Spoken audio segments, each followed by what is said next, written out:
Hi, I'm Osman, Master Level Energy Healer with telepathic capabilities, specializing in terminal illnesses and critical care recovery. I'm also a Master Level Yoga and Meditation teacher. And be sure to visit my website, yogawellness786.com, for more information. If you have a medical condition, please be sure to consult with a qualified and licensed medical professional in your locality, because my therapies are natural based and not a replacement for medical treatment. So I want to answer the question on the yogic prescriptions for best practices when it comes to nutrition and food. Right? So from a yogic perspective, the general rule of thumb is that you should be having a whole foods, plant-based, freshly cooked or as much raw as possible, right? So if you cook your meals, you must consume it according to the yoga sciences within 90 minutes. And that after 90 minutes of preparation and cooking, then the intrinsic life force energy that was present in it when it was in its natural form becomes lost. So consuming preserved foods, frozen foods, and so forth does not preserve the natural, intrinsic, subtle life force energy in the foods itself. So perhaps you can put in a fridge like fresh foods, and this can preserve its shelf life, right? But not take preserved where it's preserved with chemicals. And also frozen foods, um, depends how what condition it is before it is frozen, right? So if it is still in a natural, wholesome, condition, and you put it in the freezer, it can possibly, preserve the vitality and the life force energy within it, because when you defrost it, it looks natural, it looks fresh, it looks still looks green and so forth. So it's possible but not ideal. So ideal is to freshly get it from its source, in a fresh foods market, and you prepare the meals that day and consume it that day, right? And not after preparing it, place it in the fridge and then take it the next day. You have to freshly prepare your meals regularly for each particular meal and eat that meal, upon preparation, and prepare the right quantity, instantly, and not keep leftovers, right? So there is life force energy in everything, and even, I mean, I'm not saying don't eat animal food. There's life force energy in the animal itself, right?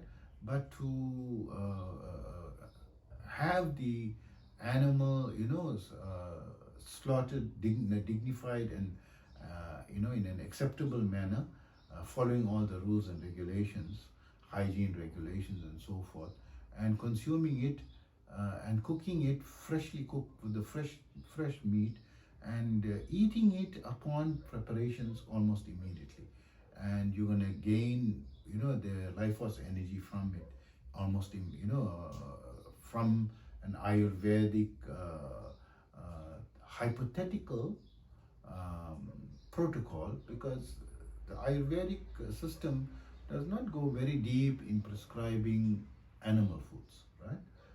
Or animal foods from animal sources.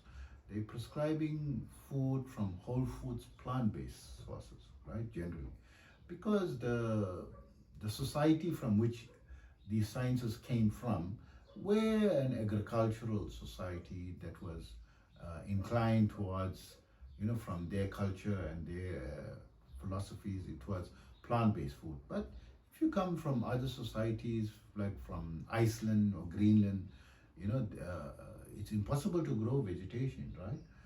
And even the deserts, where it's not possible to grow, vegetation. The type of foods that one needs to consume has to be an omnivore diet, or also a carnivore diet, right? where vegetables are not easily obtainable. So that's the perspective from yoga sciences, the general prescription. So when you are eating, right, so you are now in the 21st century. So from a 21st century perspective, try to keep 80% of your foods from natural, wholesome sources. So even if I'm not saying only the plant kingdom, even the animal kingdom, don't try to decrease the amount of processed meats and processed vegetables. And now they are coming up with synthetic meats. So it's not going to have the subtle life force energy that is present in organic and natural meats, right? From organic or live sources, right? It must be a living creature, and you try to consume it within 90 minutes of preparation as a rule of thumb from the yogic sciences perspective. And also the perspective recommends a wide variety of plants, fruit, nuts, lentils, grains, and vegetables, right?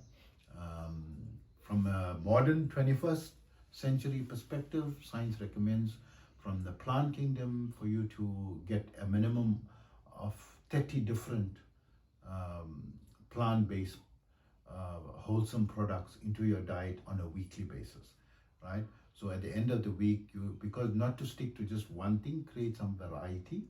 And also you need to consult with a medical professional or a dietitian, in the recommendation for you, which is tailored, best suitable for your physiology, right?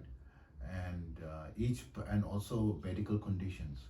So some people, need to cut down on certain foods, and certain foods may be very positive. So people would need very highly, nutrient dense foods, or omega-3, high in omega-3, or high in antioxidants, right? Or high in immune boosting, features. So there's different foods that can be recommended for different people, and that is covered under the Ayurvedic sciences, and also I believe in the modern. So you have to balance both the ancient sciences with the modern day, with a doctor or a dietitian. And fortunately now we have the AGI, the artificial general intelligence, which are free models, ChatGPT, Grok, and so forth. And you can brainstorm ideas, from science-based, but always consult with a medical professional as well, who will prescribe it, better for you after consulting all this. Something little minor where you are in it for a long time, you can consult and follow, safe protocols, right? Not getting into, dangerous levels or dangerous quantities or things, that you feel your body, cannot handle. So hope that helps you. Take care of yourself always.